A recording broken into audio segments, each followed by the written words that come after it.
recordando lo que ya mencionamos, el papel de la microbiota y en todo caso que hay varios factores que van a estar influenciando el desarrollo de esa microbiota, la microbiota protectora, y que esto es el momento en el que nacemos, ¿ok? Vemos aquí también esta composición de esa microbiota se ve diferenciada, ¿no? Por ejemplo, por filos como los fiomicutes, y aquí tenemos a los lactobacilos, ¿no? Proteobacterias, actinobacterias. Tenemos aquí también la composición de lo que son las bifidobacterias como una microbiota protectora a nivel del aparato gastrointestinal, ¿ok? Y vemos la diversidad de la población y en el momento de la gestación de las bifidobacterias, ¿no? Cómo van cambiando la población, algunas predominan más que otras a lo largo del crecimiento del ser humano, ¿ok? Entonces, en esta partecita, antes de hablar de la composición del sistema inmune, ¿no? De qué células, cómo es el epitelio, y hablar un poquito más del aparato gastrointestinal, quiero culminar un poquito lo que hemos visto con relación a la microbiota y dar por encerrado a nivel del aparato gastrointestinal. Este link está colgado en su campus. Quería no volver.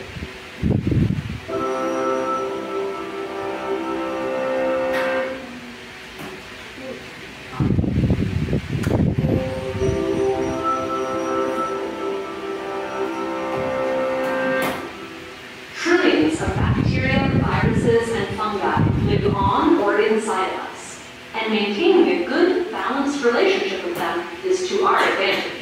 Together, they form the gut microbiome, a rich ecosystem that performs a variety of functions in our bodies. The bacteria in our guts can break down food the body can't digest, produce important nutrients, regulate the immune system, and protect against harmful germs. We don't yet have the blueprint for exactly which good bacteria a robust gut needs, but we do know that it's important for a healthy microbiome to have a variety of bacterial species. Many factors affect our microbiomes, including our environment, medications like antibiotics, and even whether we were delivered by C-section or not. Diet, too, is emerging as one of the leading influences on the health of our guts. And while we can't control all these factors, we can manipulate the balance of our microbes by paying attention to what we eat. Dietary fiber from foods like fruits, vegetables, nuts, legumes, and whole grains is the best fuel for gut bacteria. When bacteria digest fiber, they produce short-chain fatty acids that nourish the gut barrier, improve immune function, and can help prevent inflammation, which reduces the risk of cancer. And the more fiber you ingest, the more fiber-digesting bacteria colonize your gut. In a recent study, scientists exchanged the regular high-fiber diets of a group of rural South Africans with the high-fat, meat-heavy diets of a group of African Americans. After just 2 weeks on the high-fat, low-fiber, Western-style diet, the rural African group showed increased inflammation of the colon, as well as a decrease of butyrate. That's a short-chain fatty acid thought to lower the risk of colon cancer. Meanwhile, the group that switched to a high-fiber, low-fat diet had the opposite result. So what goes wrong with our gut bacteria when we eat low-fiber processed foods? Lower fiber means less fuel for the gut bacteria, essentially starving them until they die off. This results in less diversity and hungry bacteria. In fact, some can even start to feed on the mucus lining. We also know that specific foods can affect gut bacteria. In one recent microbiome study, scientists found that fruits, vegetables, tea, coffee, red wine, and dark chocolate were correlated with increased bacterial diversity. These foods contain polyphenols, which are naturally occurring antioxidant compounds. On the other hand, foods high in dairy fat, like whole milk, and sugar-sweetened sodas were correlated with decreased diversity. How food is prepared also matters. Minimally processed, fresh foods generally have more fiber and provide better fuel. So lightly steamed, sauteed, or raw vegetables are typically more beneficial than fried dishes. There are also ways of preparing food that can actually introduce good bacteria into your gut. Fermented foods are teeming with helpful probiotic bacteria like lactobacillus and bifidobacteria. Originally used as a way of preserving foods before the invention of refrigeration, fermentation remains a traditional practice all over the world. Foods like kimchi, sauerkraut, tempeh, and kombucha provide variety and vitality to our diets. Yogurt is another fermented food that can introduce helpful bacteria into our guts. That doesn't necessarily mean that all yogurt is good for us, though. Brands with too much sugar and not enough bacteria may not actually help. These are just general guidelines. More research is needed before we fully understand exactly how any of these foods interact with our microbiomes. We see positive correlations, but the insides of our guts are difficult places to make direct observations. For instance, we don't currently know whether these foods are directly responsible for the changes in diversity, or if something more complicated is happening. While we're only beginning to explore the vast wilderness inside our guts, we already have a glimpse of how crucial our microbiomes are for digestive health. The great news is, we have the power to fire up the bacteria in our bellies. Fill up on fibers, fresh and fermented foods, and you can trust your gut to keep you going strong.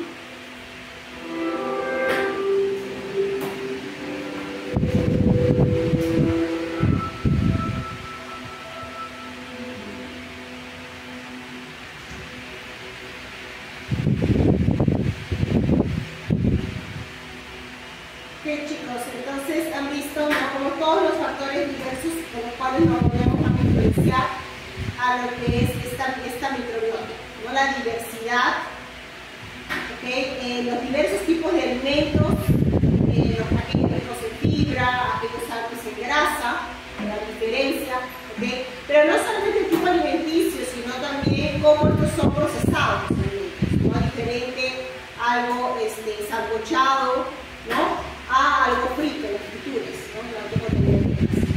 Entonces ahora vamos a ver un poquito cómo hablamos del sistema inmune a nivel del intestino.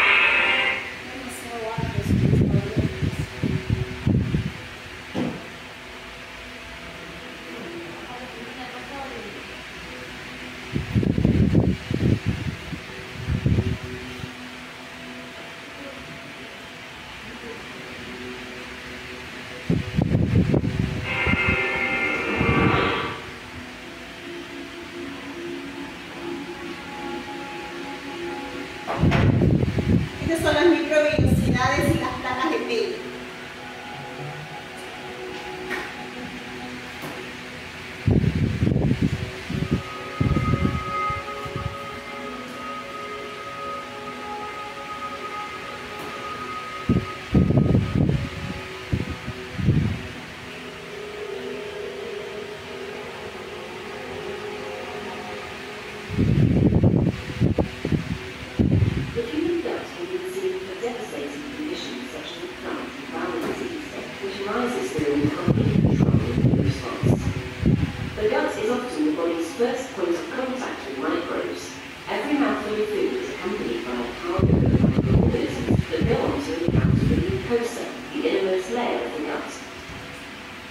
Most microbes are destroyed by the harsh acidic environment of the stomach, but a hardy few make it through to the intestine. The intestinal surface is covered with finger-like protrusions called villi, whose primary function is the absorption of nutrients. However, these structures and the underlying tissues also host the body's largest population of immune cells. Scattered along the intestinal mucosa are dome-like structures called Peyer's patches.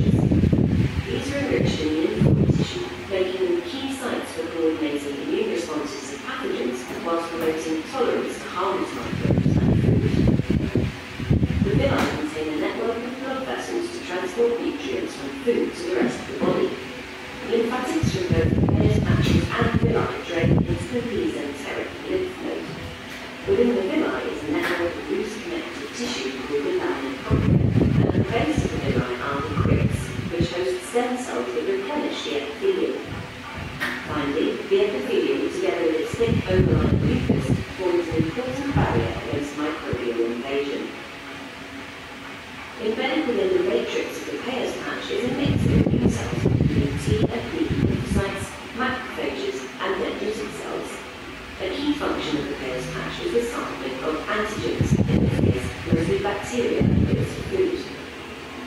To facilitate this, the Peyer's patch has a much thinner mucus layer as well as specialized phagocytic cells called N cells, which can transport material across the epithelial barrier via a process called transcytosis. Bien, chicos, el proceso se denomina transitosis, que no aquí tosis de tránsito, sino transitosis. Estas son las células M, ¿no?, que se encuentran a nivel del epitelio y que permiten justamente el paso de componentes entre metabólicos o también de bacterias. ¿Para qué? Porque este lugar es el lugar de muestreo de antígenos diversos. Entonces aquí después va a ser fagocitado por las células fagocitas.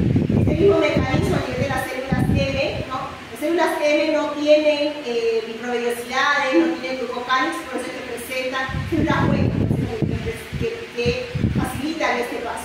Ahora, si pueden ver aquí, presten atención porque el mecanismo de infección de las células, de las enterobacterias, como la Escherichia coli, enteroinvasiva, la Shigella, las salmonelas, justamente cazando por este tipo de células y después siendo fagocitados. Estos mecanismos se repiten.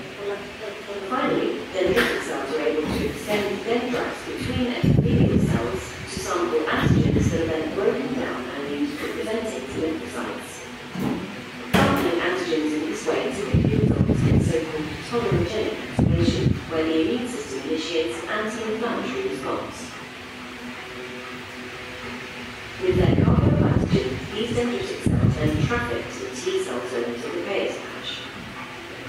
Upon encounter with specific T cells, the dendritic cells convert them to an immunomodulatory cell called a regulatory T cell or Treg.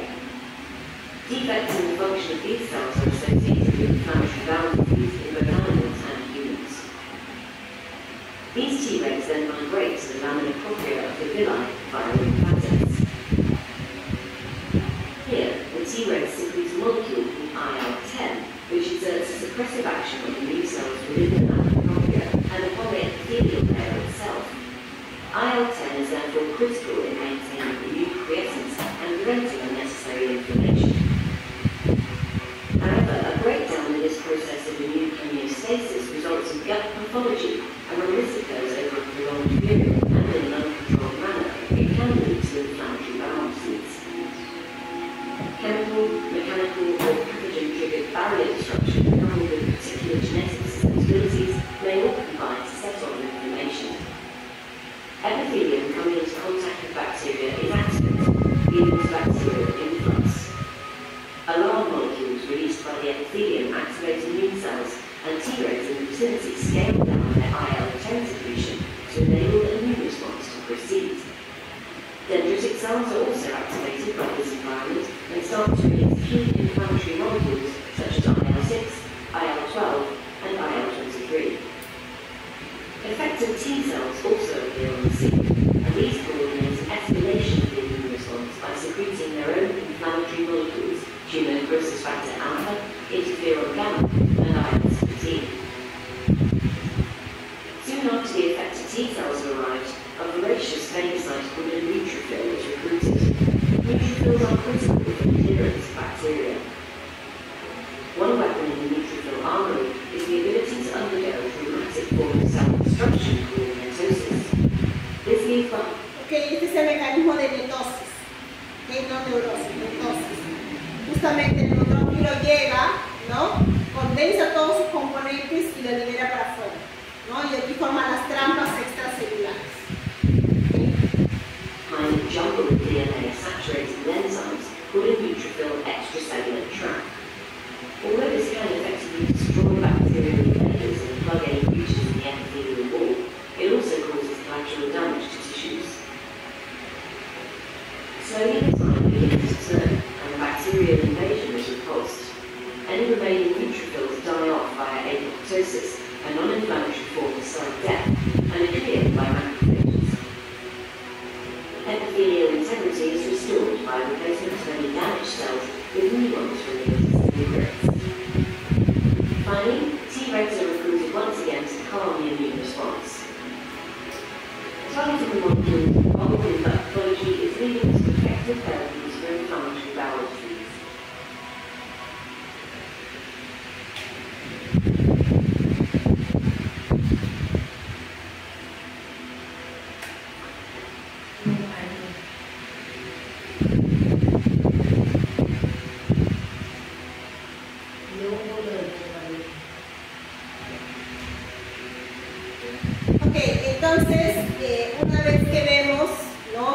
células están, cómo está el sistema inmune, la composición a nivel del aparato gastrointestinal. Aquí lo que vamos a ver básicamente son los tipos de células, las poblaciones celulares. Este es el link que acabamos de ver, en base a sus moléculas expresas, ¿no? Y aquí recordarán que vimos en el seminario en la técnica de citometría de flujo, en la cual se puede ver justamente qué poblaciones de células, si CD4, CD8, natural killer, en base a los marcadores fenotípicos. Y eso es lo que vemos aquí. Vemos las diversas poblaciones de monocitos que se convierten en macrófagos y cómo las moléculas de expresión van cambiando a lo largo de este proceso, ¿no? Y vemos aquí las diversas poblaciones de dendríticas también. Dendríticas tolerogénicas, dendríticas plasmocitoides, dendríticas que presentan antígenos y que generan una respuesta inflamatoria, o dendríticas que van a promover la creación de células desreguladoras. ¿Ok? Entonces, aquí yo veo, ¿no? Los monocitos inflamatorios están llegando por la circulación, en el tejido van cambiando sus moléculas. Aquí tenemos justamente un macrófago. Ese macrófago, ¿ok?, va a entrar en contacto con quién? Va a entrar en contacto, un detalle importante. La presentación de antígenos, chicos, es todo el tiempo, se da de forma constante. ¿Ok? No solamente tenemos presentación de antígeno cuando hay algo extraño, cuando hay un microorganismo. Normalmente lo tenemos todo el tiempo. ¿Y esto qué implica?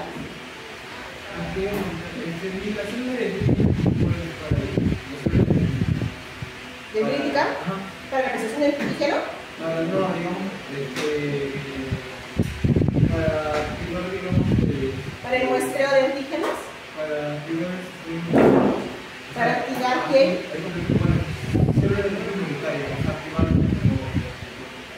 Para presentarnos a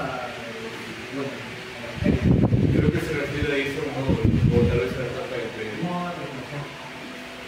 de célula, que si la dendrítica actúa como APC, como célula presentadora de antígeno. Sí, pero como un apoyo más. En el video que hemos visto, normalmente es una parte solamente que llega del macrófago y se ve también, y se ve No, es la dendrítica. Cuando veas un dendrito así estirándose, ese que pasa por el epitelio y extiende su manito y capta el antígeno, son dendríticas. Entonces, tenemos como células presentadoras de antígeno justamente aquí, macrófago y dendríticas, ambas. ¿Ok?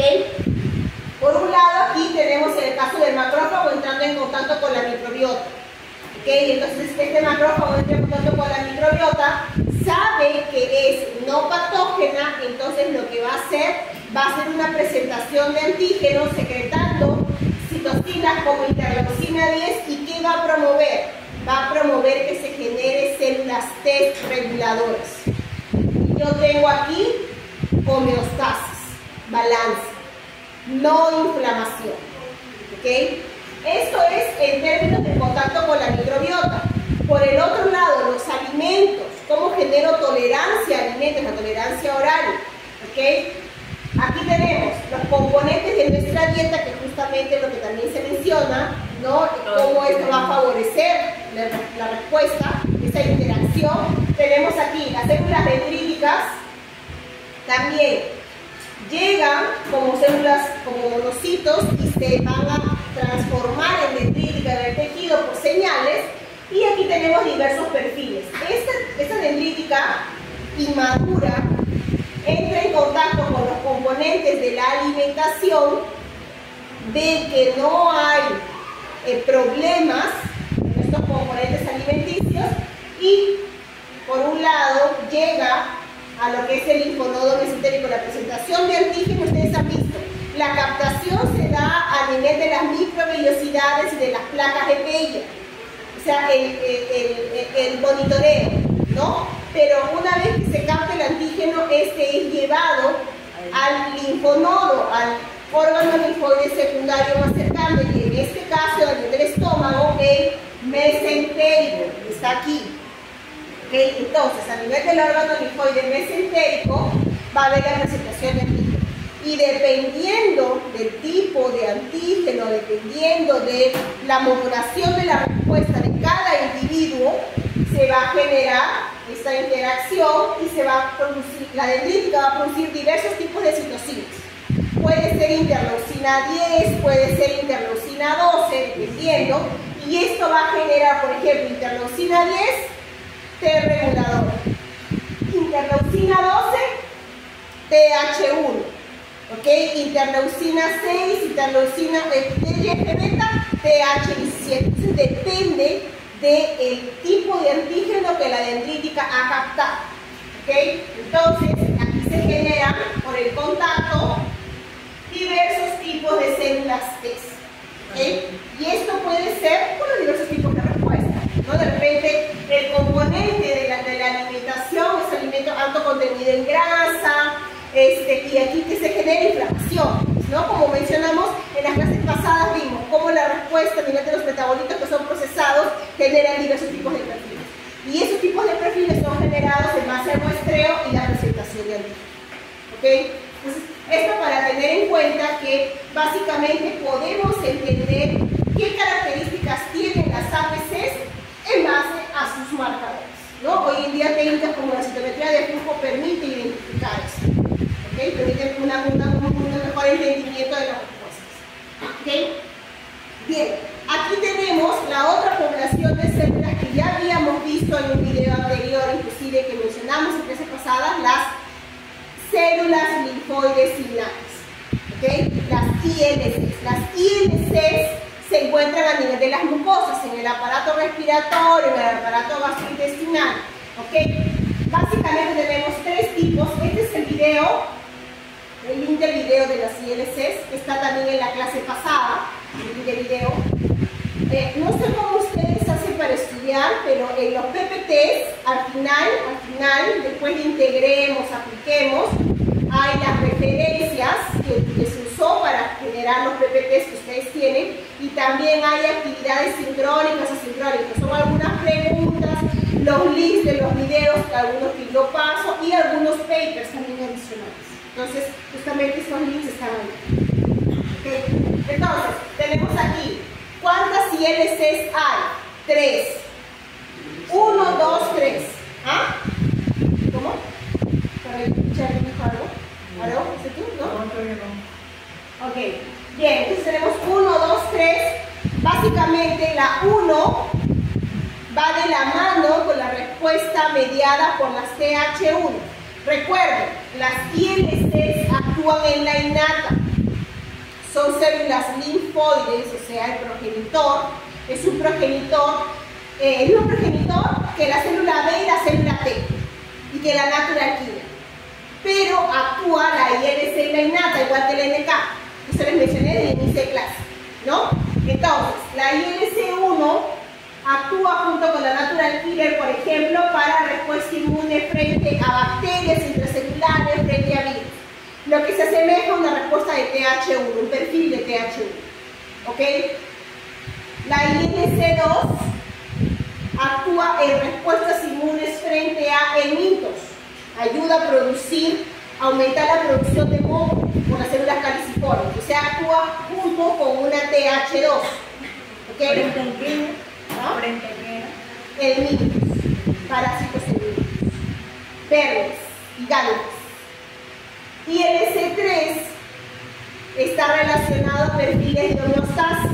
Actúa junto con TH3 o la T reguladora. ¿Okay? Entonces aquí está relacionado justamente a respuestas inmunes también frente a bacterias, las ILC3. ¿Okay? Ahora, aquí tenemos una respuesta de tolerancia, por ejemplo. Tenemos aquí la microbiota, entró en contacto con el macrófago, fue captado los antígenos. Recordemos, chicos, que las ILCs no tienen receptores para antígenos. Eso ya se los mencioné. Ellas no tienen un receptor como un PRR, ellas no tienen un PCR, ellas no tienen un TCR. O sea, no tienen reconocimiento de antígenos. ellas se activan por citocinas, por señales solubles, que tienen receptores para citocinas y miocinas. Diversas, si estamos hablando aquí de ILC1, tiene receptor para interferón gamma, tiene receptor, por ejemplo, una natural killer se activa, produce interferón gamma y la ILC1 se activa por receptor para interferón gamma y le ayuda a la NK a activarse frente a una respuesta por virus, por ejemplo, ¿ok? Bien, ahora, la ILC3 les mencioné para T-regulador, perfil aquí. El macrófago secreta citocinas, vean aquí, como la interleucina 1 beta. La ILC tiene receptor para interleucina 1 beta y se activa. Entonces, a su vez, la ILC produce otras citocinas como YMCCF para activar aquí a dendríticas o a otros macrófagos. Este de aquí, CSF2R, es el receptor para YMCCF, que modifica los perfiles de dendríticas y de macrófagos. Entonces, hay una interacción entre todas las células, mediadas por señales solubles. Todo es soluble. Ahora, este macrófago que captó los antígenos de la microbiota sabe que estamos hablando de microorganismos no patógenos, entonces las citocinas que va a presentar son citocinas que van a mediar regulación, como la interleucina 10. Entonces secreta interleucina 10 y esta interleucina 10 del macrófago va a activar a la célula TH0. No, yo me escucho termino sin voz, de verdad. En esta sala yo grito más, no sé por qué. ¿Ustedes me escuchan? Claro que sí, después de todo lo que yo grito, obviamente, ¿no? Pero yo no hablo así todo el día. Yo, lo que estoy hablando así hablo. Pero yo, así me escuchan si yo hablo así. No sé por qué yo grito. Ok, ven que saben que tengo esta acá. Como yo no me escucho, yo soy sorda. Es que si no me muero de calor. No, pero uno, bájale un punto. Yo siento el eco de esto, entonces yo alzo más la voz porque como yo no me escucho. Ok, voy a bajar el tono. Bien, entonces aquí, ahí sí, ¿me escuchan? Sí, sí, ¿me escuchan? Ok. Entonces aquí yo tengo macrófago que produce interleucina 10 y esta interleucina 10 va a activar una TH0 para que se convierta en TH3. Entonces tengo activación y expansión de T-reguladores. Y aquí yo tengo tolerancia, tengo homeostasis. ¿Qué es lo que surgiría en la mayoría de las personas frente a los alimentos? Porque si no tendríamos alergia a los alimentos. ¿Okay? Ahora, las alteraciones se dan, por ejemplo, en pacientes que tienen colitis ulcerativa, pacientes con Crohn, ¿cierto? Ya son alteraciones. Esto es uno de los temas de seminarios, ¿no? El resto, lo normal es tolerancia, ¿okay? Mediado por células T-reguladoras. Las ILCs aquí, ¿okay? Que ya mencionamos, hay 3 perfiles. También en situaciones de infecciones crónicas, de respuestas inflamatorias, más que infecciones crónicas, respuestas inflamatorias crónicas, las ILCs 3 están caracterizadas por tener una plasticidad.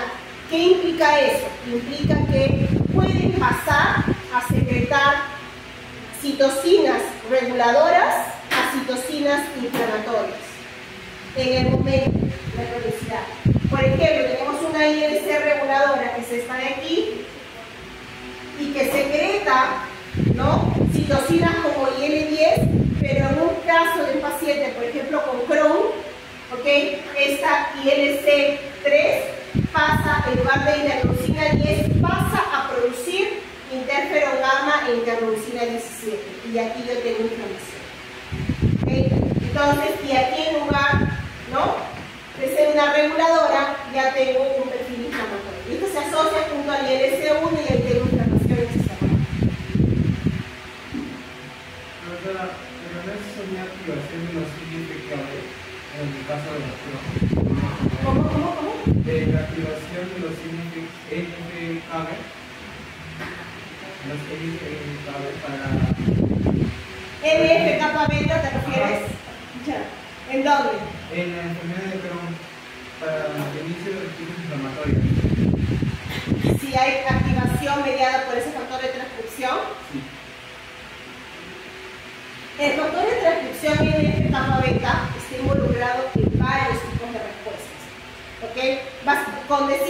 si hay un animal knockout, o sea, deficiente en este factor de transcripción, ese animalito no consigue sobrevivir. Bueno, está involucrado en varios tipos de procesos. Pero sí, efectivamente, cuando el factor de transcripción en NF-kappa beta se trasloca al núcleo, resulta en la producción de citocinas como la prointerleucina 1 beta, TNF-alfa, prointerleucina 18. Y son estas interleucinas las que después son activadas por inflamosoma por caspasas y se ligan, y ahí tienes interleucina 1 beta, interleucina 18. O sea, del pro pasa a citocina activada y esta es la que se celebra. ¿Ok?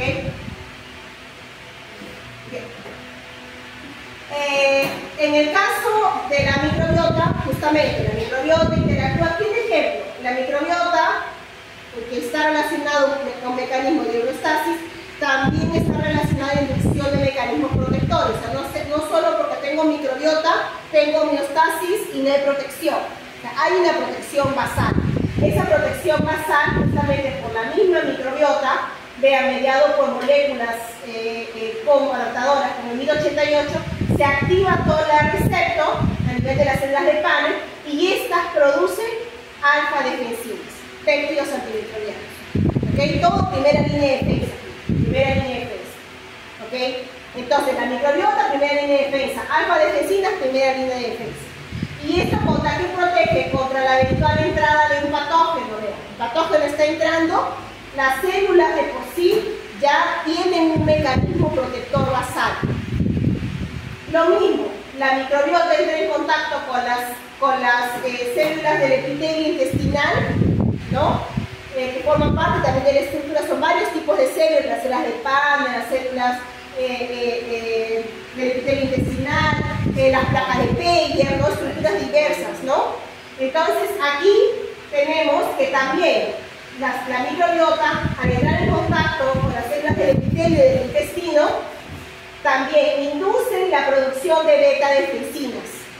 Y estas beta-defensinas también protegen contra patógenos. ¿Y aquí por qué? Porque hay que mantener la estructura del epitelio intacta. También ayuda al favorecimiento de la reparación del tejido.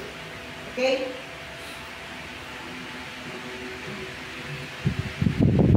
Bien, entonces, ¿quiénes son los principales agentes etiológicos? Esa la tiene ECO, ¿no? Esto se me parece como un auditorio, tiene un ECO. Bien, entonces, una de las características que hemos mencionado cuando tenemos la presencia de un patógeno que genera una infección a nivel del aparato gastrointestinal es el signo, la manifestación clínica, ¿no? Que se observa, que ayuda al diagnóstico, es los cuadros de diarrea, ¿no? ¿Cuándo tiene un laboratorio? ¿Mañana? Sábado. Okay. Entonces, en el caso, el laboratorio también van a entrar a iniciar con este cuadrito. ¿Cuáles son más importantes? ¿Ah? ¿Cuáles son más? Estos son los más importantes.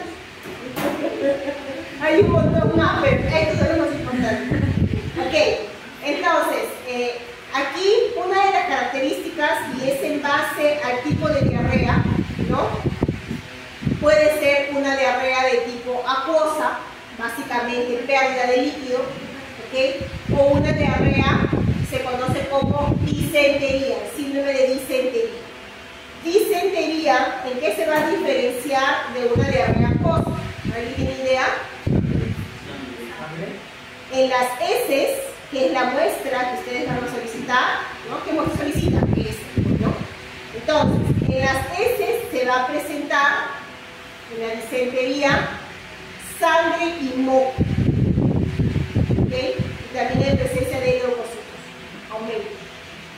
Entonces, esa es la diferencia. ¿Cuándo hablo de un cuadro de diarrea, chicos? ¿Cuándo es una infección? Cuando hablo en términos de cantidad de deposiciones. Más de 3 deposiciones. Consistencia también. Uno de los criterios también es consistencia, ¿no es cierto? Pastosa, líquida, semilíquida, también la coloración, ¿no? También es importante. Eso todo lo van a ver para el diagnóstico en laboratorio. Es solamente para que tengan una idea. Ahora, entonces hablamos los cuadros de diarrea acoso, pérdida de líquidos y los de disentería que se presentan como sangre y moco. Inclusive una de las muestras para detección de sangre oculta en heces es la prueba de TB. Esa prueba de TB, ¿no? El paciente se le somete a una dieta más o menos por 3 días, en donde no consuma nada de alimentos que tienen colorantes. Y se le hace la toma de la muestra por 3 días consecutivos y se le coloca el reactivo, y si da una coloración azul, o sea, si presenta coloración es porque hay presencia de sangre en heces. Esa es la prueba de TB. Generalmente cuando se presentan cuadros de sospecha que hay una infección por E. coli o una encephalitis, ¿no? Una shigellosis. ¿Ok? Bien, entonces aquí tenemos los principales que están relacionados son las E. coli, ¿ok? Las E. coli patógenas. Ahora, Escherichia coli tiene, en términos de gastroenteritis, 5 cepas. ¿Okay? Aquí en este cuadrito la mayoría son bacterias. ¿Okay? Hay un único virus, rotavirus, ¿okay? Que genera mayor cuadro de incidencia en niños pequeños, ¿no? Por eso la vacuna, recordarán, ¿no? Recordarán que hay una vacuna, ¿okay? La supongo que recuerdan, ¿okay? Y aquí tenemos otros que son los parásitos. No voy a entrar en detalles porque ese es su curso parasitario. Ahora, la mayoría de bacterias, dentro de ellas ven que la mayoría está E. coli. 5 cepas. ¿Cómo voy a identificar quién hace qué? Es una confusión. Bueno, aquí yo les doy un tip. Asocien los factores de virulencia al nombre de la bacteria. Si estamos hablando de Escherichia coli enterotoxigénica, ¿cuál será su principal factor de virulencia? Enterotoxigénica. Las toxinas. ¿Okay? Su nombre se lo está diciendo. ¿Okay? Entonces aquí, ¿qué toxinas? Termolar y termoestable. Y para eso requiere su adherencia. ¿Okay? Recuerden factores de virulencia. ¿Qué son? Fimbrias, toxinas, mecanismos de invasión. Lo que hemos visto en nuestra primera clase, eso tienen que aplicarlo. ¿Okay? Escherichia coli, que se acordarán que lo vimos en la primera clase. Escherichia coli enteropatógena. La enteropatógena lo que va a hacer básicamente es adherirse. Factor de virulencia, adherencia. Se va a adherir a las microvellosidades y al depositarse en la superficie de una microvellosidad va a alterar absorción y va a cortar la vellosidad de tamaño. Entonces, problema de absorción. ¿Qué más? Escherichia coli enterinvasiva. Su nombre les dice lo que va a hacer. ¿Qué va a hacer Escherichia coli enterinvasiva? Va a invadir a las células. Ese es un factor de virulencia. Lo invade justamente porque tiene genes a nivel de su plásmido que codifican esa invasión. Recuerden, un microorganismo que ingresa a una célula que la está invadiendo va a promover su destrucción. Entonces, aquí yo tengo un proceso inflamatorio, voy a tener un proceso inflamatorio y se va a manifestar como un cuadro de disentería. ¿Por qué? Porque en las heces yo voy a encontrar sangre y moco, producto de la destrucción del epitelio. ¿Ok? Eso es para que vayan asociando el nombre a la patogenia de la bacteria. ¿Qué más? Escherichia coli enterhemorrágica. La enterhemorrágica genera formas graves que están asociados justamente porque la toxina puede migrar, entra al torrente sanguíneo y genera justamente destrucción de glóbulos rojos y genera vascular, vasos sanguíneos y también riñones. Y aquí las formas más graves son las que se asocian al síndrome urémico hemolítico. ¿Por qué? Justamente porque atacan los riñones. Si se atacan los riñones, genera insuficiencia renal. ¿Okay? Y esto tiene un motivo. Es porque justamente aquí quien va a actuar son las citotoxinas. Citotoxina, ok, cuando hablamos de enterotoxinas, como la termolar y termoestable que se repiten, estas aquí no generan inflamación. Las enterotoxinas van a provocar pérdida de líquidos. No hay inflamación. Las citotoxinas sí hay inflamación. ¿Ok? Entonces, cada vez que menciono citotoxina, proceso inflamatorio. ¿Ok? Hay daño en el tejido. En este caso, ¿por qué afecta a los riñones? Y ustedes van a entender por qué. Porque justamente esta toxina, la verotoxina, o la verotoxina 1 o 2, que son citotoxinas, que son similares a la toxina de la Shigella, la toxina Shiga de la Shigella, ¿qué es lo que va a hacer? Tiene una afinidad por un receptor, que es un tipo receptor GB3, un globosiltiaceramina, ¿okay? GB3, que se encuentra doble. Se encuentra a nivel de los eritrocitos, de las células vasculares, ¿okay? Y se encuentra a nivel de los riñones. Por eso es que puede infectar riñones. ¿Okay? ¿Cómo se llama el ¿Ah? Es un GB3. G de gato, B de buey y 3. GB3.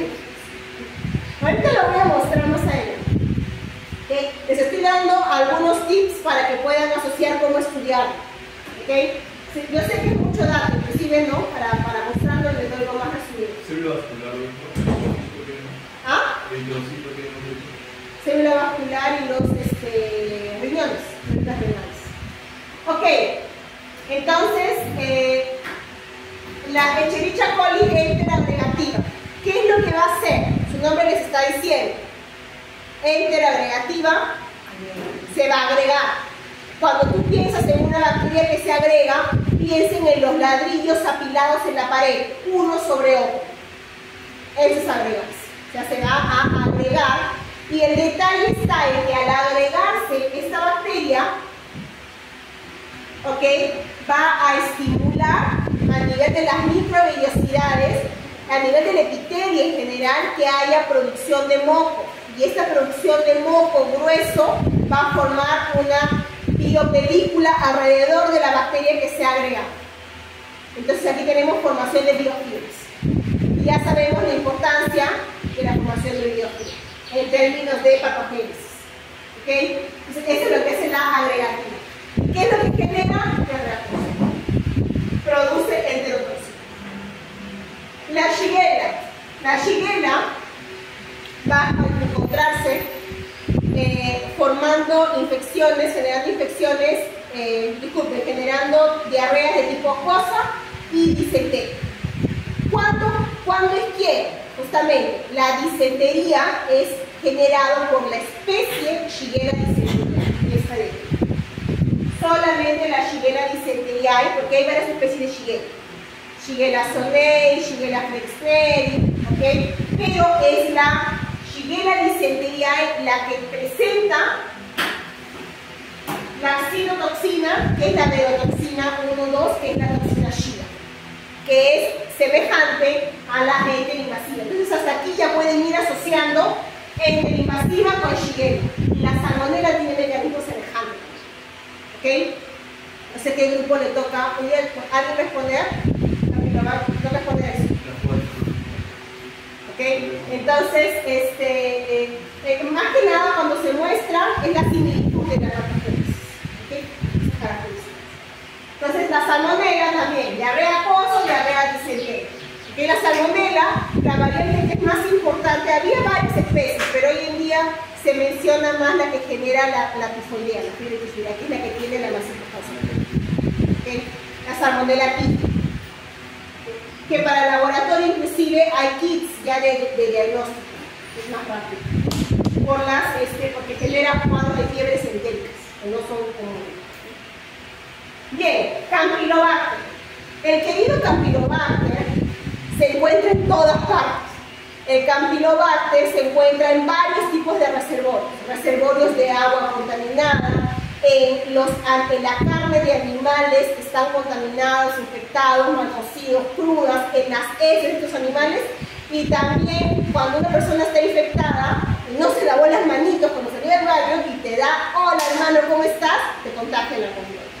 ¿Ok? Entonces, mucho cuidado cuando dan la mano a sus amigos, cuando lo ven salir del baño. Ok, Campylobacter. se encuentra en varios tipos de reservorios. ¿Okay? Está asociado a cuadros de gastroenteritis, pero también a otros tipos de manifestaciones clínicas también. Recientemente, bueno, no tan reciente, pero asoció a síndrome de Guillain-Barré. Ok, Yersinia. Se acordarán de una especie, Yersinia, de la familia de las Yersinias, tiene especialmente 3 especies, ya estoy en tu seminario, dando 3 especies de Yersinia que tienen importancia clínica. ¿Okay? 2 de ellas están relacionados a cuadros de infecciones gastrointestinales, que son la Yersinia enterocolítica, la Yersinia pseudotuberculosis y la otra es la pestis, la Yersinia pestis. ¿Les dice algo el nombre Yersinia pestis? Que es el más virulento porque está relacionado justamente a las infecciones sistémicas. Y una de ellas se manifiesta, una de las fases, como la peste bubónica, pero no es la única, porque también hay peste septicémica y peste neumónica. Y es la misma bacteria, Yersinia pestis, que cada vez que está en un tejido diferente, genera una manifestación. Y que es tan virulenta que cuando tienes fase Yersinia, en la fase de Yersinia neumónica, el paciente puede fallecer en 2 días. Si es identificado y tratado. En la fase bubónica, 7 días. ¿Ok? Bien, entonces la Yersinia genera también cuadros de diarrea acuosa y disentérica. Cuando hablemos de infección sistémica, vamos a recordarla también de esta amiga. Anoten en su cuaderno, por favor. Vibrio cólera. ¿Quién va a hablar de vibrio cólera? ¿Nadie? No. ¿Nadie te toca hablar de vibrio cólera? ¿No? Qué pena. Ok, yo iba a dejarlo para privado. Ok, no, mentira. Vibrio cólera, aquí pertenece a la familia de las Vibrionaceae.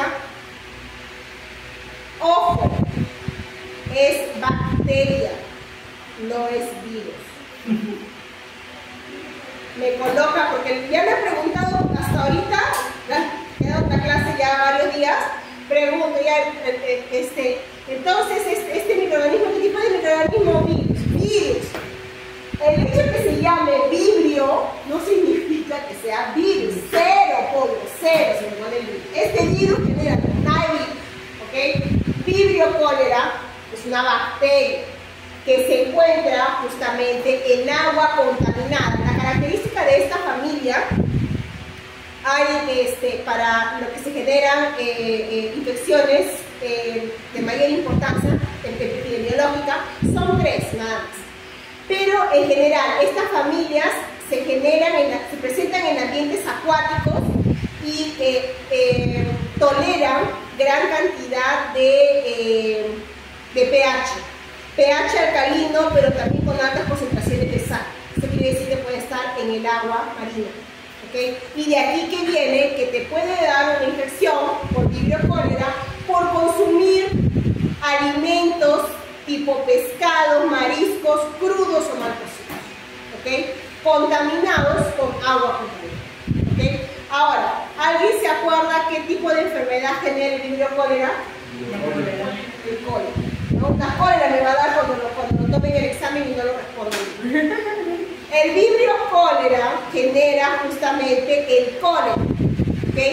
Que en nuestro país generó una epidemia en los años 90, en el año 91 específicamente, que generó un alto índice de ¿por qué? Por los chilenos no querían nada. ¿Por los chilenos? Creo que primero se empezó en Chile y aquí en Perú nos cerraron la frontera. Y eso es. Eso explicaron para eso. Ok, en el caso también está relacionado y en esa época se hablaba mucho por el consumo de alimentos. Ustedes recordarán, espero que sí, que cuando se habló de la pandemia y la gente decía, no, las campañas, lávense las manos, ¿no? Cuando salen, cuando regresan a su casa, porque transmitimos muchas cosas en las manos. Cuando vayan al mercado, laven los productos que traen del mercado, principalmente si se van a consumir de forma cruda, ¿ok? Porque no solamente hay virus, también hay bacterias. Una bacteria que puede estar contaminada por uso del agua contaminada con heces es el Vibrio cholerae, ¿ok? Entonces, en la época en la que hubo esta epidemia, una de las características es que también estaba asociada al uso de agua contaminada. El agua, lamentablemente, no tiene una gran cantidad, o sea, no se habla, se dice que es agua potable, pero no, se incentiva a no tomar el agua directamente del grifo, ¿ok? Entonces, en esa época se hizo muchas campañas de hierve el agua antes de consumirla, o también salieron a la venta estas pastillitas para colocar en el agua para eliminar la mayor cantidad de microorganismos, o inclusive se decía cuando laves los alimentos, por ejemplo, que vas a comer crudo, en ensalada, las lechugas, tomates, coloca el agua con un poquito de lejía, una media cucharadita de lejía, para desinfectar por unos minutos. ¿Okay? Entonces se hicieron un montón de campañas, precisamente porque también se vio que el foco, también aquí en nuestro país estaba relacionado a que varios de esos productos que llegaban a la mesa habían sido de cultivos con aguas hervidas, o sea, aguas contaminadas con heces. La gente no tiene costumbre de lavar, eso por eso es peligroso a veces comer muchas ensaladas frescas en lugares de dudosa procedencia, porque tienden a no lavar muy bien las verduras, por ejemplo las lechugas, ¿no? Entonces, una cosa es cuando tú lo preparas en tu casa y lo lavas bien, ¿no? Inclusive con un poquito de vinagre y todo lo demás para eliminar la mayor cantidad de microorganismos. ¿Okay? Entonces, es el caso del Vibrio cholerae. Vamos a ver un poquito después la patología, ¿no? La patogenia, cómo genera justamente ese cuadro de diarrea acuosa, que dicho sea de paso, vean aquí, esta bacteria genera un cuadro de diarrea acuosa porque tiene esta toxina, la toxina termolábil. La toxina termolábil, de nuevo, se asocia a un receptor, ¿okay? Que es un receptor tipo GM1 que se encuentra a nivel del intestino delgado. Entonces la toxina ingresa, estimula la producción del AMP cíclico y aquí hay hiperproducción de electrolitos. Sodio, cloro, potasio, agua. Y todo eso, chao, se pierde. Porque no hay absorción de nutrientes. Se incrementa la producción de electrolitos, de fluidos, y todo eso se pierde. Y el paciente tiene un cuadro de diarrea acuosa que lo lleva a la muerte en cuestión de horas. 24 horas el paciente puede fallecer por cólica, las formas más graves, ¿ah? Por deshidratación, exactamente. El paciente muere básicamente por shock hipovolémico. Esto solamente a nivel del intestino, porque la toxina solamente llega al intestino, no se disemina, ¿no? Imagínense lo que llega en otros lugares, no, solamente en el intestino. ¿Okay? En 24 horas puede fallecer. Y la gente moría, en el caso del cólera, cuando hubo la epidemia, en sus casas. Generalmente cuando tienes un cuadro de diarrea, la mayoría de las personas aguantan o se automedican, pero se quedan en sus casas. Muy pocos van porque tienen más de 3 deposiciones corriendo al puesto de salud, ¿no? La gente termina automedicándose. Entonces la gente no decía, esperaba en sus casas a que pasara y no pasaba nunca. Pasaban 24 horas y el paciente fallecía en su casa, porque necesitaba electrolito, ¿no? Y fallecía de deshidratación. ¿Okay? Clostridium difficile, ya lo hemos mencionado previamente. Estamos hablando de un bacilo gram positivo que forma esporas. Esto quiere decir que es altamente contagioso, justamente porque sobrevive en superficies, ¿no? Y si la persona que tiene un cuadro infeccioso no se lava las manos por problemas de higiene y esa persona entra, deja la espora en la mazaneta de la puerta o en las superficies de la mesa, si vienen, pasan la mano y están comiendo su fruta, comen su galleta, ¿ok? O su chisito, lo que sea, entra la espora. Y la espora sobrevive a jugos gástricos, sobrevive a ácido clorhídrico. Cuando llega al intestino, en el intestino se desarrolla el estado vegetativo y aquí comienza a proliferar y produce toxinas. Y las toxinas se generan justamente lo que son citotoxinas, ¿okay? Generan el proceso inflamatorio, destruye el epitelio, ¿okay? Y aquí si no es tratado a tiempo el paciente también puede fallecer. Generalmente los brotes por toxinas difíciles terminan dando en personas más susceptibles a adultos mayores. ¿Okay? Bien, bueno, ya mencionamos rotavirus y los parásitos. Ok, entonces dentro de las enterobacterias, ¿qué era eso?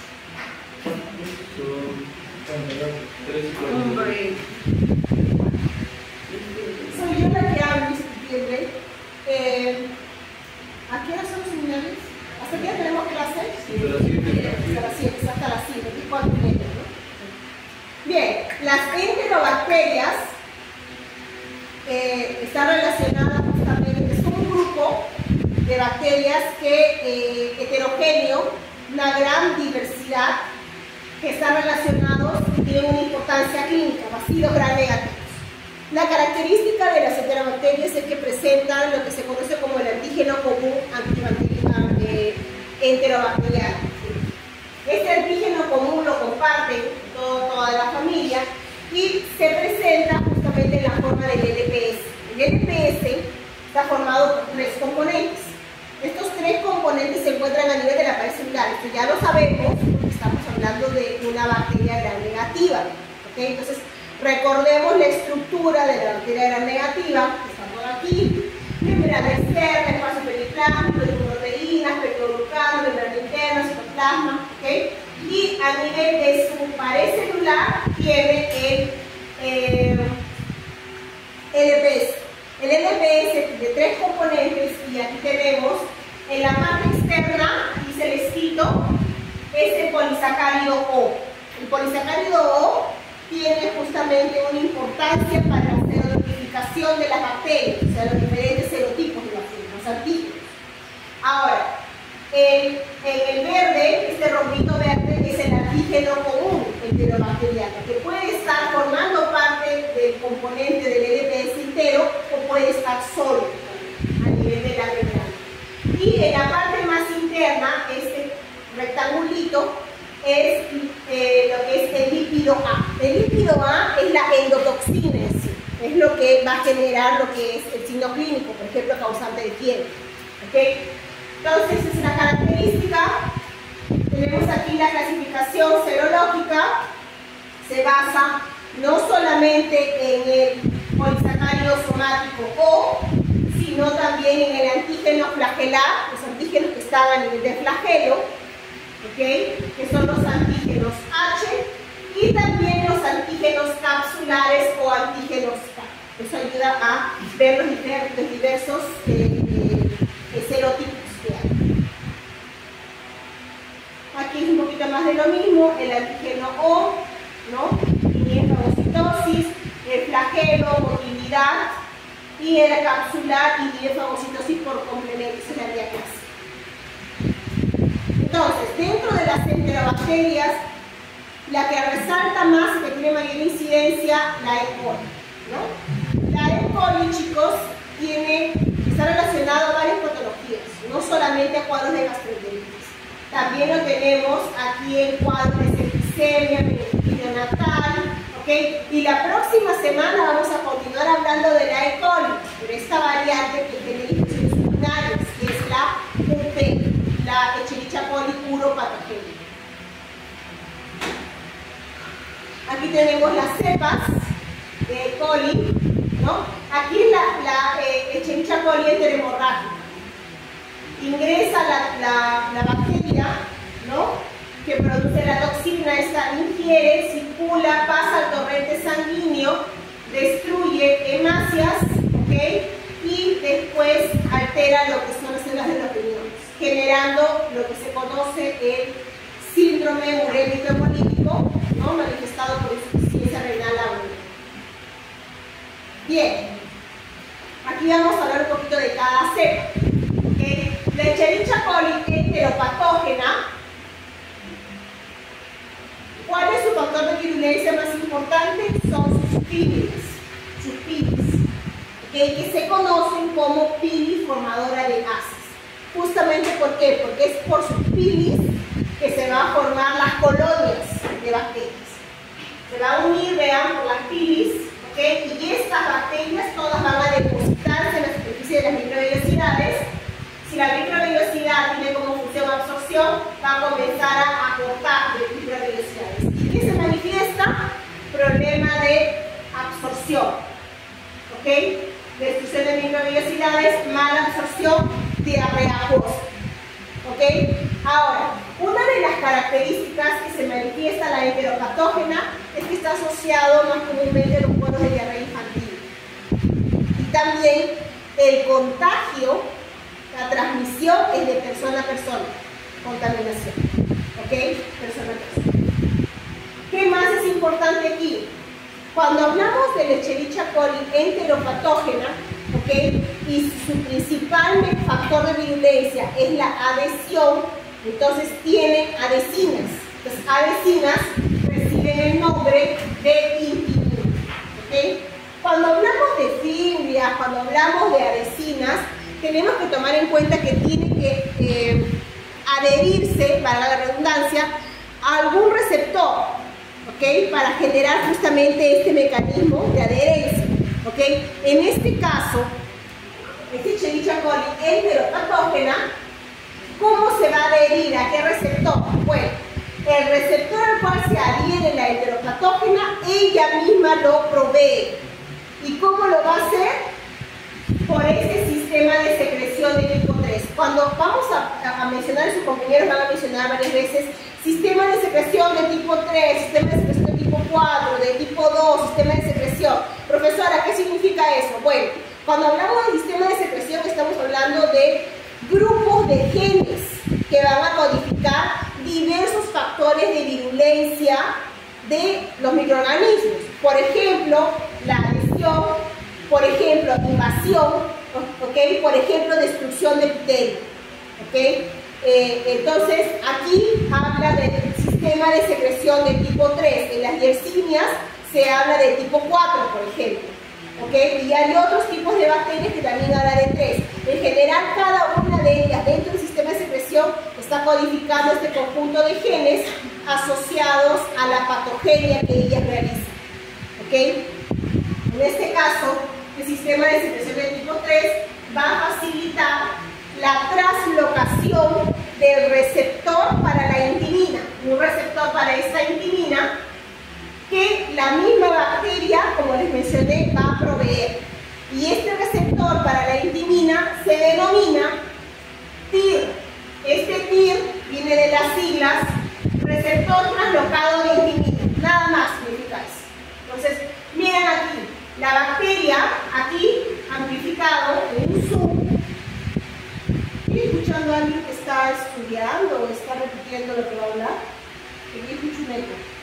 Ok, el sistema de secreción de tipo 3, vean aquí el TIR, va a ser traslocado de la bacteria hacia la microvellosidad. Y este TIR, después, aquí, es Camila, ¿no? No, Camila está durmiendo.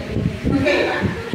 Este receptor TIR está aquí, ya está traslocado, está adherido a la microvellosidad y le va a servir de unión a la adhesina de la bacteria, que es su intimina. Y aquí se adhiere. ¿Ok? Ahora. ¿Ah? El LPS. Sale la TIR y el LPS. ¿Dónde está? ¿Aquí? Ahí está. ¿El BFP?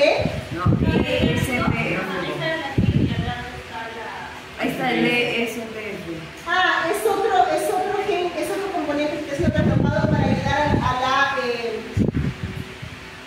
dimerización del TIR, para que este sea realmente ensamblado. ¿Okay? ¿Qué más? Tenemos aquí la enterotoxigénica, de nuevo, toxinas. ¿Okay? Termolábil y termoestático.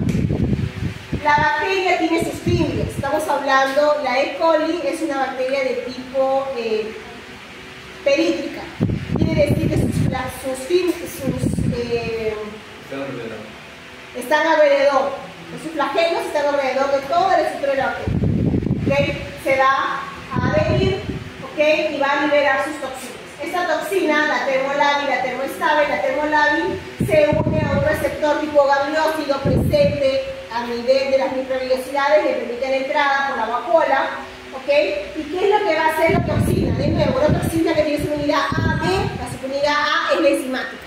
Y lo que va a hacer, va a actuar sobre la denilatociclasa. La denilatociclasa va a actuar sobre el AMP cíclico. Tengo activación del AMP cíclico, producción de cloro, potasio, sodio, y hay inhibición de captación de sodio, entonces todo se pierde. ¿Okay? Y la termoestable actúa sobre la guanidiciclasa y actúa sobre el GNP cíclico. Y también promueve la producción de electrolitos. Entonces aquí yo tengo pérdida de líquido. ¿Qué característica tiene este tipo de bacteria? Genera lo que es un cuadro de diarrea secretora. O sea, pérdida de líquidos totales. ¿Ok? Y esto, muy característico, un caso clínico, es el que se conoce también como la diarrea del viajero. O sea, si dentro de su casito clínico tiene paciente de procedencia extranjera, llegó hace 3 días, 2 días al país, se sabe que consumió, por ejemplo, un chafa o un ceviche, un recalentado, entonces, y está con cuadro diarreico, que es más probable. ¿Ah? Un mostrito. Es un mostrito, ¿no? Entonces, ¿por qué? Porque lo vio, comió mostrito, que implica, creo que es hamburguesa y pollo a la brasa, ¿no? Pollo y chavo. Ok, se comió mitad y después a las horas se está con un cuadro de diarrea en el poste de salud. Ok, entonces ese es un cuadrito clínico de diarrea de viajero. ¿Quién es más probable que sea el agente causal? Enterotoxigénico. ¿Ok? ¿Cómo se transmite? Porque puedo preguntar también, ¿no? Haya enterotoxigénica. Profesora, ¿cuál es el agente causal? La Escherichia coli enterotoxigénica. ¿Cuál es su factor de virulencia más prevalente? Sus toxinas, termolábil y termoestable. ¿Ok? Ahora, ¿cuál es su modo de transmisión? Consumo de alimentos contaminados. Se acabó. Ahí tienes sus 2 puntos. ¿Ok? ¿Por qué? Porque aquí es justamente consumo de alimentos contaminados, a diferencia del anterior que es contacto persona a persona. ¿Ok? Y esto también es conocido como una diarrea secretora, porque es básicamente pérdida de líquidos. ¿Ok? Y yo les puedo preguntar, ¿hay proceso de inflamación involucrado? No. Aquí no hay inflamación, aquí no hay reclutamiento de células, aquí es solamente pérdida de líquidos. Se tienen que diferenciar entre un cuadro de diarrea secretora o disentería, cuando hay daño en el tejido. Por ejemplo, si se hace un corte histológico aquí en el intestino, no va a haber infiltrado celular. No va a haber. Aquí no hay infiltrado celular. Aquí solamente pérdida de líquidos. ¿Ok?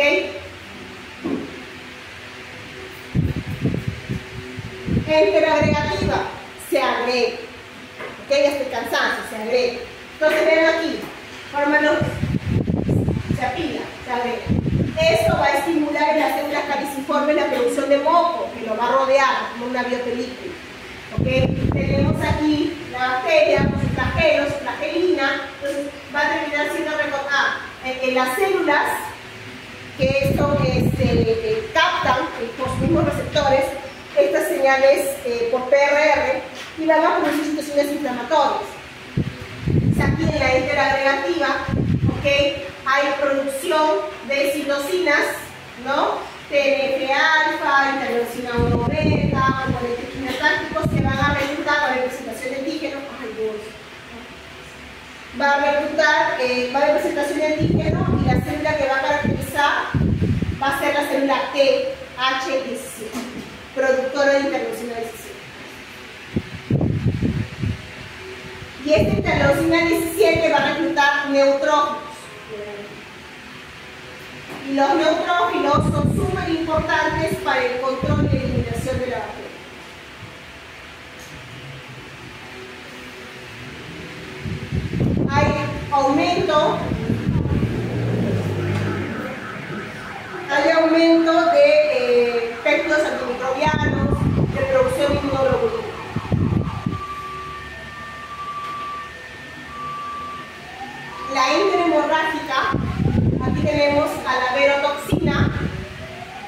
¿no? Que es idéntica a la toxina Shiga, lo que les mencioné. Lo importante aquí es tomar en cuenta a qué receptores se va a unir, porque eso está relacionado a la patogenia. ¿A quién se une? A este glicolípido que se encuentra en brillos cilanes y se encuentra en epitelio renal.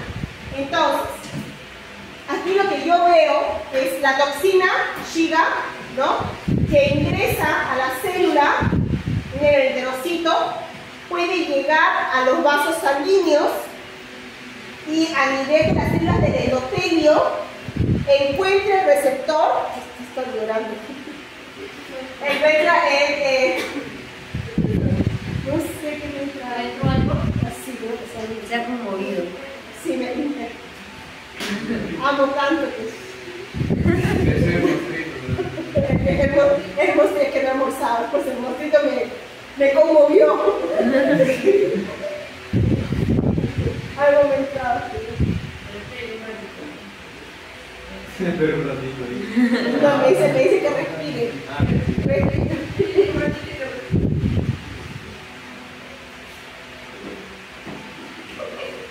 Lo que sea, la lágrima no lo botan. Ok, y eso es mírame solito. Ok, pero a veces creo que es el mismo maquillaje. Así le está diciendo. Ok, vean aquí. Entonces tenemos, chicos, a nivel de las células del endotelio,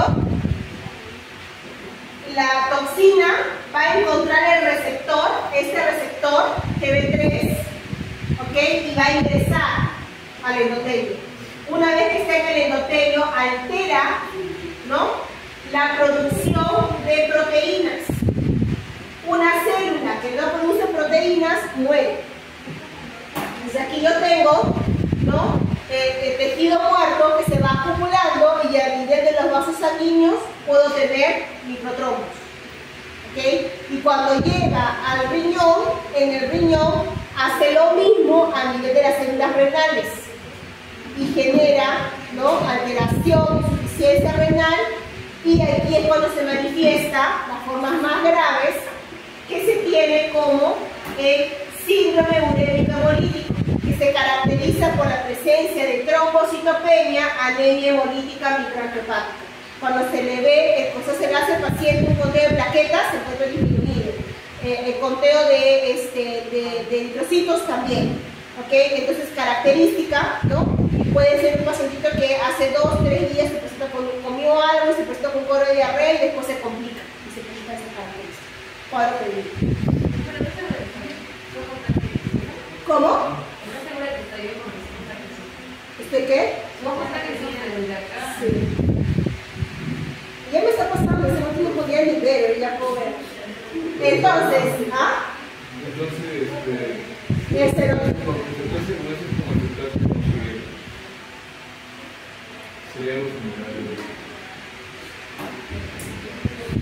En las formas de disentería, las formas más graves, sí, pero aquí lo característico de la enterohemorrágica es que altera el riñón. ¿Okay? Ahora, aquí, el serotipo más común, primero, ¿cómo se adquiere? Por consumo de alimentos contaminados. Y el serotipo más común es el O157H7 o 104H4. ¿Cómo se te produce IVA? CD2. ¿Cómo se produce IVA? O sea, es creo que es una infección de la uva, ¿no? No, IVA es infección respiratoria.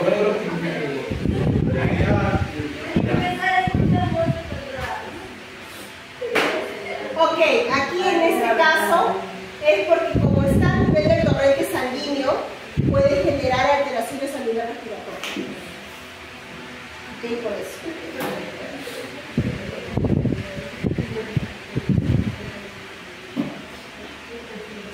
Bien, la enteroinvasiva.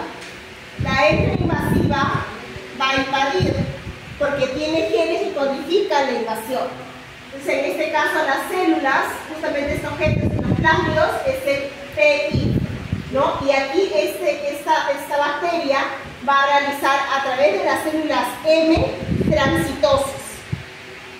¿Okay? Realiza transitosis, aquí tiene macrófago lo va a captar y dentro del macrófago la bacteria va a escapar, ¿no? Pero antes de escapar, el macrófago, como detectó por las señales que a nivel del citosol que había algo extraño, se activan genes que activan lo que es la formación de inflammasomes y la activación de caspases.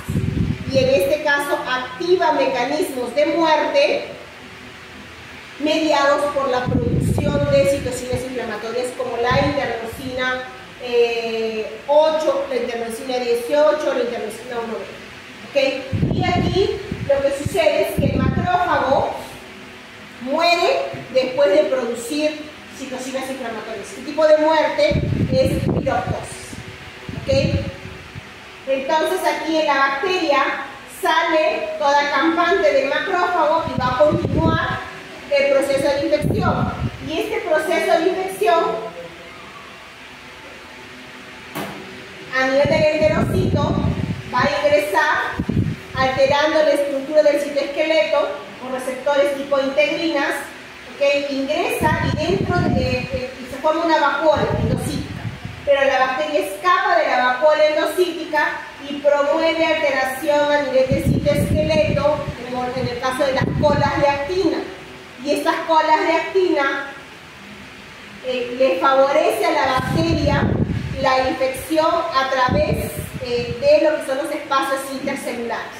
Aquí tenemos una bacteria infectada, una célula infectada, célula sana, célula sana.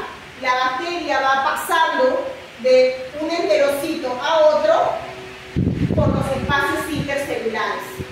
Y cuando hace este pasaje, lo es favorecido justamente por las colas de actina y termina desestructurando las uniones a nivel del epitelio.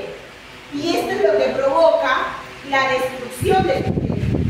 ¿Okay? Y también al mismo tiempo, las células de la respuesta inmune que terminan pasando por aquí, como los neutrófilos, por ejemplo. ¿Okay? Entonces, hay destrucción de epitelio en este punto. Entonces, esto es lo que se coloca, se genera destrucción tisular, inflamación, necrosis, ulceración, y en las heces se ve sangre y moco. Este mecanismo es semejante al de la Shigella. Y en el caso de la Shigella, las formas más graves es la disentería. ¿Okay? Entonces aquí, ¿cuáles son los serotipos de la invasiva? La O124, O143, O162.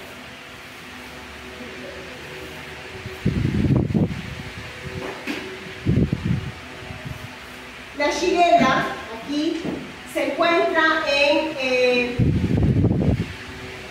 se limitan las infecciones a nivel de lo que es el intestino de los humanos, ¿ok? Y produce lo que se conoce como disentería basilar. La Shigella, bacilo gram-negativo delgado. Estos cultivos se pueden encontrar en formas de copo o bacilares, que forman colonias pequeñas, varias especies patógenas. La Disenteriae, Flexneri, Bodis, Soleil. Un detalle es que cuando hablamos de shigellosis hablamos también de dosis infectante. Entonces, ¿cuántos microorganismos se requieren para infectar con Shigella? 10 a la 3 microorganismos. La salmonella de 10 a la 5 a 10 a la 8 aumenta la dosis infectante. Ahora, genera cuadros de diarrea acuosa y aquí generalmente se ve, bueno, esto es favorecido por las antisotoxinas que tienen absorción. ¿Okay? ¿Cómo se manifiesta? Justamente aquí, alteración a nivel de la mucosa, lesión a tejido, presencia de glóbulos blancos, rojos y moco en heces. Ese es el cuadro de disentería.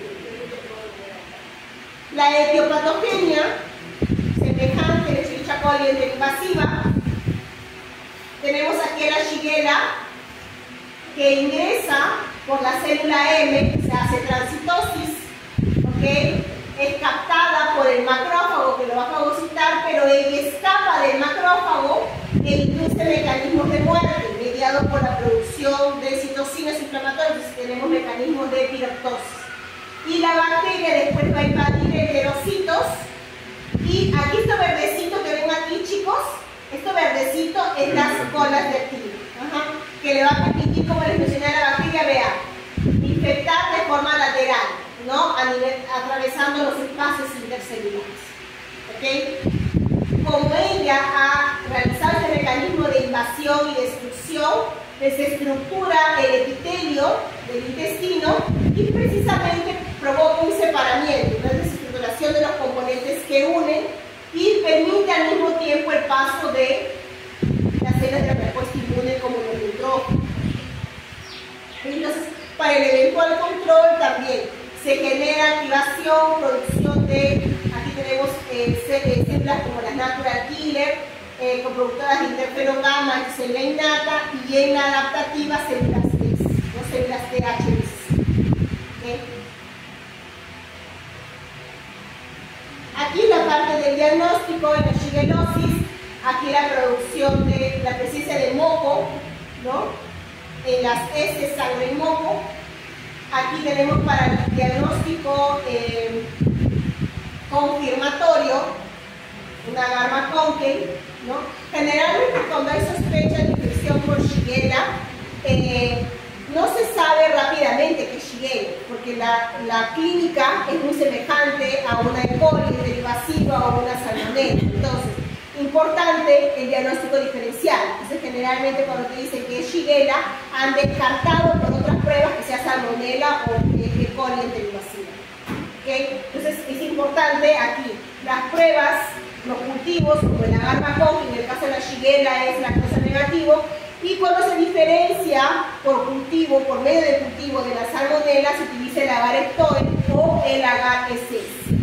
¿Okay? Que justamente estas siglas, ustedes ya saben, es Salmonella Shigella.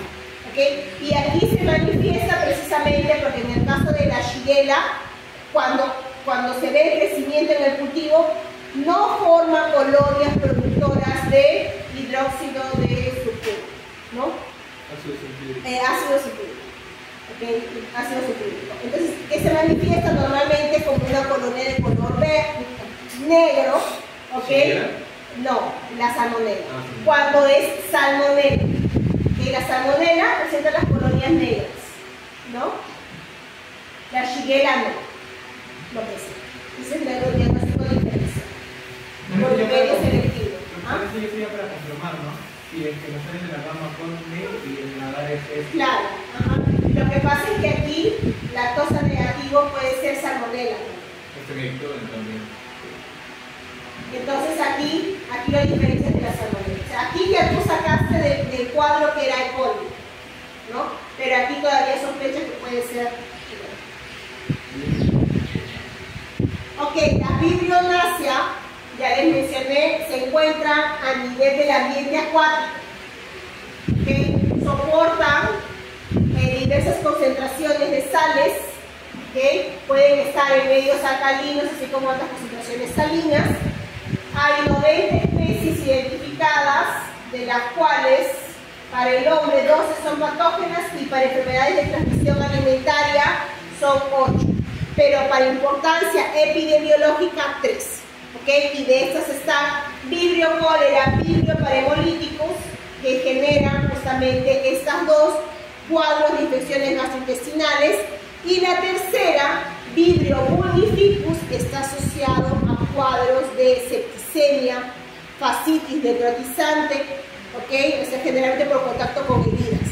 Y de estas, de aquí, el Vibrio vulnificus, ¿okay? Puede ser adquirido por el consumo de alimentos como pescados, mariscos, que están contaminados, ¿okay? O también por el contacto directo por medio de heridas abiertas con el pescado, el marisco que esté contaminado con esta bacteria. Y aquí, en el caso, genera justamente un alto índice de mortalidad, casi el 50% de muerte en estos pacientes, generalmente porque se asocia a pacientes inmunosuprimidos. ¿Okay? Cuando hablemos de fascitis necrotizante, un tipo de fascitis necrotizante, la de tipo 4, está relacionado a infección por vibrio.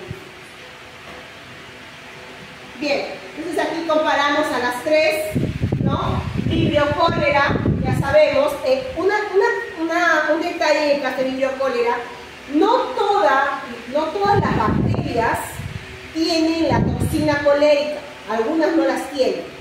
Esa es una gran diferencia en cuanto a la clasificación. Entonces tenemos, pero aquí la enfermedad cólera está ocasionado por aquellos que tienen la toxina, ¿ok? Y que generan justamente el cuadro de piel.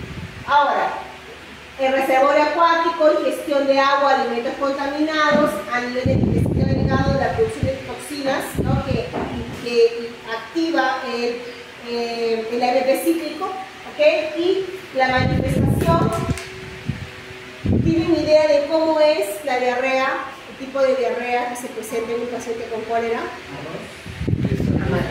Semejante al agua de arroz, semejante al agua de arroz, blanquecina, con presencia de moco. Bien, vibrio parahemolíticos. Vibrio parahemolíticos, a diferencia del vibrio cólera, todos los serotipos van a estar relacionados con la epidemiología, con la enfermedad. ¿Okay? Para que tengan idea, en cuanto a los serotipos O, que son del polisacárido somático, son 13 serotipos en el vibrio parahemolíticos. Y en los antígenos capsulares K, 71 serotipos. Todos ellos generan enfermedades. ¿Ok? Ahora, ¿cuáles son sus factores de virulencia? Los factores de virulencia, los más importantes son sus hemolicinas, que generan la lisis de masas. ¿Ok? Es la hemolicina termoestable directa, que les coloqué la TDH y la TRH, que es la hemolicina relacionada con la termoestable directa. ¿Ok? Pero no es la única, porque estamos hablando de una bacteria que también tiene pilis y también tiene hemaglutininas. ¿Ok? Entonces que genera lo que es la alteración a nivel de tejido. Esos son sus factores de virulencia. Y el Pneumonificus que les mencioné, que es patógeno oportunista en personas inmunosuprimidas, que está relacionado a los cuadros de fascitis necrótica y septicemias.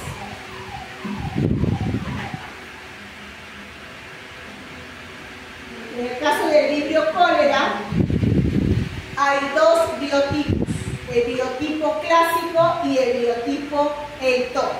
¿Cuál de los dos ustedes creen que está relacionado en los cuadros más graves? No, clásico.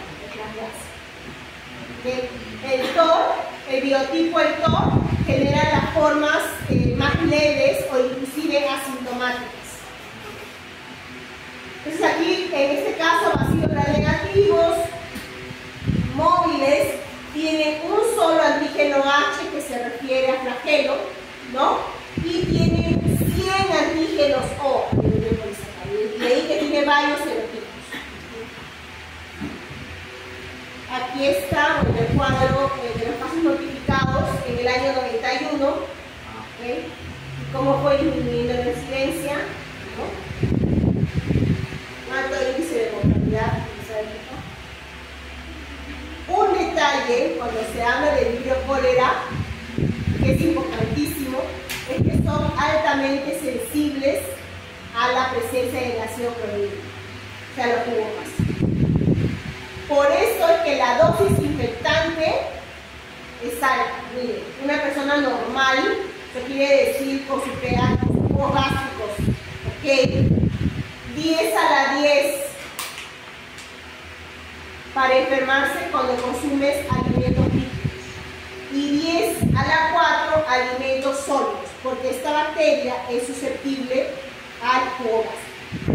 Eso quiere decir, la bacteria ingresa en el bolo alimenticio en gran cantidad y la mayoría muere a nivel del estómago. Y aquellos que sobreviven, cuando llegan al intestino delgado, producen la toxina. Esa toxina que se asocia en el intestino delgado en los receptores y aquí que genera la pérdida masiva de fluido. ¿Okay? Esta bacteria no va a la sangre, no va a otros tejidos, es intestino delgado. ¿Okay? Justamente lo menciona aquí, ¿no? Si es altamente sensible al ácido clorhídrico, entonces hay que tomar en cuenta, por ejemplo, ¿no? En el caso de la dosis infectante, una dosis de 10 a la 10, ¿no? Esta dosis va a terminar disminuyendo si ustedes tienen un pacientito que tiene problemas de gastritis y que toma justamente antiácidos, ¿no? Su pH ya es bajo y es alto el gluten. Entonces, en estas condiciones, la dosis infectante disminuye, ¿okay? Porque tiene mayor susceptibilidad. La principal barrera aquí son los jugos gástricos y ese paciente en esas condiciones ya está alterado. Pues aquí para quien le gusta pescaditos, mariscos. Ok, aquí para que tengan en cuenta lo que les mencioné. En el caso del virus cólera, hay los serogrupos que tienen la toxina colérica y otros que no lo tienen. ¿Okay? Y dentro de estos serogrupos con toxina colérica tenemos el O1 o el O139, y dentro del O1 están los biotipos clásico y el TOP, ¿okay? Que están relacionados dentro de ellos los serotipos. Los serotipos están relacionados a la presencia de antígenos a nivel de polisacárido O, además del antígeno A. Entonces aquí es el EBS, ¿no? Polisacárido O, el antígeno común y el lípido A. A nivel de polisacárido O, todos tienen el A, pero las variantes están en el B y C. Y este juego, desde positivo o negativo, es el que terminamos los serotipos. Bien, aquí la patogenia. Tenemos la toxina. La toxina del cólera, del vibrio cólera, la toxina colérica, se va a unir al receptor gangliósino a nivel de las microvellosidades, y este de aquí va a activar el AMP cíclico. El AMP cíclico se activa y genera la producción de electrolitos, aquí sodio, cloro, potasio, agua, y todo esto se pierde. Todo eso se va a perder. O sea, hay menos electrólitos en el cuerpo. ¿Ah? Se preguntaron Pero se pueden activar los canales de sodio para la eliminación. se activan los canales, pero el problema es que hay inhibición de absorción de sodio. O sea, lo que se produce no se va a absorber, se pierde. Ah, ok. Y está Hay deshidratada la alteración. persona. Va a inhibir el resultado. Sí, aquí todo lo que se produce se va. Hay hipersecreción y todo chao. No, no digo que, o sea, va a bajar lo que estoy Sodio, cloro, potasio, agua. y no digo por los receptores que son los que, digamos, absorben el sodio, potasio, esos van a ser inhibidos, o sea, No hay intercambio, no hay absorción. Lo cierto. Sí. Bien, aquí tenemos, ¿no?, la presencia de la diarrea, agua de arroz. ¿Ah? Bien, este es el Campylobacter. Del Campylobacter, chicos, es lo más importante, que hay varias especies que están relacionadas a la enfermedad, pero la más importante, el 90% de los casos, Yeyuni. ¿Ok? Yeyuni. Yeyuni. J-E-J-U-N-I. ¿Ok? El periodo de incubación 2 a 5 días. ¿Cómo se contagia? Justamente por varias manifestaciones, porque tenemos reservorio, lo que les dije, en el agua contaminada, ¿no?, por contacto con alimentos contaminados, aquí de carnes, productos lácteos, aves, porcinos, no solamente la carne cruda o mal cocida, sino también las heces de estos animales. En el caso de las aves, se puede decir que es asintomática la infección, porque ellos no presentan ninguna manifestación, pero sí, al tener la bacteria presente, está en sus heces y en su carne. Entonces, por eso es de contacto con contaminación. Y en una persona que está enferma, ¿no?, por problemas, en el caso de la higiene, que les mencioné, por contacto. ¿Okay? Hay varias manifestaciones clínicas, ¿okay?, los cuadros de gastroenteritis, pero también hoy en día se habla de asociación síndrome de Guillain-Barré. Este es el Yeyuni, Campylobacter yeyuni, que es el que está relacionado a la mayoría de los casos. ¿Okay?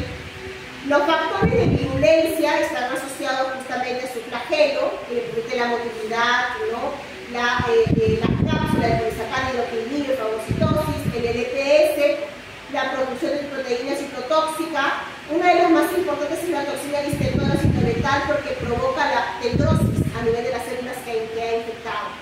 ¿Okay?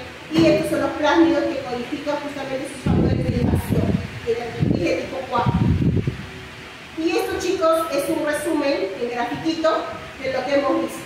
Aquí está la salmonela con sus mecanismos, aquí la toxina de la Shiga, por aquí tenemos a la Shigella, esta es la enterotoxigénica E. coli, aquí está el vibrio cólera, y aquí está uno que van a ver en laboratorio, que es el Helicobacter pylori.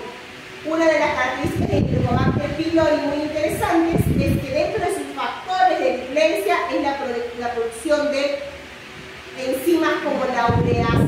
La ureasa, ¿no?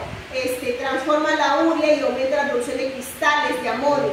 Estos cristales de amonio aumentan pH. ¿Y esto para qué es importante para el Helicobacter? Porque el Helicobacter se aloja a nivel del estómago. Y aquí tenemos los jugos gástricos, ¿no? Que tienden a tener un pH ácido.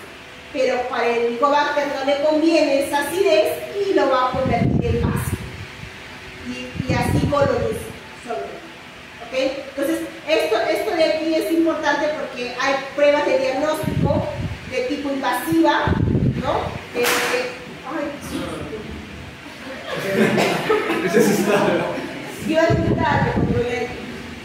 Entonces tenemos aquí pruebas invasivas, pero también hay otras no invasivas. En laboratorio lo van a ver, ¿okay?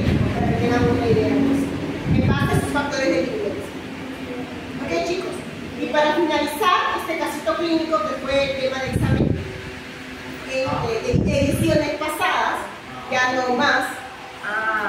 Un niño de 4 años acude a emergencia refiriendo a la madre que su hijo presenta diarrea sanguinolenta desde hace 3 días, acompañado de dolor abdominal, náuseas, vómitos y fiebre no cuantificada. Se realiza el examen y se va a evidenciar plaquetas disminuidas, anemia hemolítica mineralopática e insuficiencia renal aguda. Pregunta. ¿Es qué?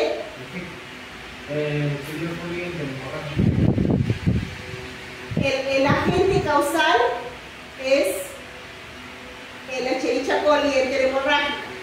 ¿Cuál es la enfermedad más probable del paciente? Tiene anemia hemolítica microangiopática, plaquetas disminuidas, síndrome urémico hemolítico. ¿Y cuál es el serotipo más frecuente? O157HC. ¿Cuál era, perdón, el serotipo? O157HC. Bien. Ok, chicos, entonces ahorita tomamos 10 minutos. Después comenzamos los seminarios.